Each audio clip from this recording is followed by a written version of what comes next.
মাত্র 1 মাস পরেই যেসব গাছের ফল বাজারে তুলতে পারতেন, ফলবতী সেসব গাছ রাতের আঁধারে কেটে ফেলেছে কেউ।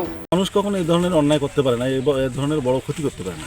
ব্যক্তির সাথে ব্যক্তির সঙ্গে শত্রুতা থাকতে পারে, কিন্তু এরকম সম্পদের সঙ্গে, এটা তো রাষ্ট্রের সম্পদ।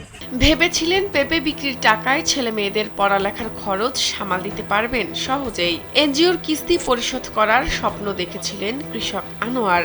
তবে সব স্বপ্ন রাতের আঁধারে বিলীন হয়ে গেছে তার। আমার পেঁপেটা হয়তো 1 থেকে 1.5 মাসের মধ্যে আমি বাজারজাত করতে পারতাম। এতে আমার প্রায় 5 থেকে 6 লক্ষ টাকার ক্ষতি হয়েছে। স্থানীয় জামে মসজিদের 1 একর জমি লিজ নেন আনোয়ার। 24 শতক জমিতে উন্নত জাতের প্রায় 300 পেঁপে গাছ রোপণ করেন তিনি। স্যান্ডেলিনা সো, রূপচর্চায় আভিজাত্য।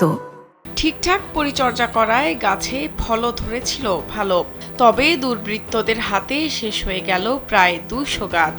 এখানে গাছ ছিল প্রায় 300-র মতো, প্রায় 100-150 পার হবে কেটে ফেলেছে। গাছগুলো পেঁপে ছিল বড়, আর কিছু জমিতে পেঁপেগুলো তোলা যেত।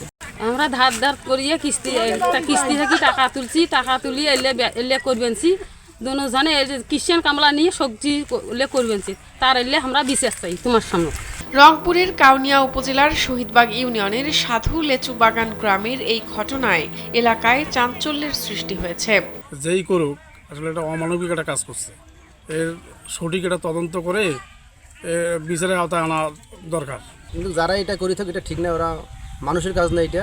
কিন্তু এটা আমরা চাই এটা খতিয়ান করি, যে আসলে দোষী তার শাস্তি আমরা এটা আশা করি শাস্তি হওয়া উচিত। সরেজমিনে ঘটনাটি তদন্ত করে কৃষককে সহায়তার আশ্বাস দেন উপজেলা কৃষি কর্মকর্তা মোসাম্মত তানিয়া আক্তার। আমি আমার উপসহকারী কৃষি কর্মকর্তার সাথে কথা বলেছি, তাকে সরেজমিনে বিষয়টি দেখে প্রত্যক্ষদর্শীর সাথে কথা বলতে বলছি।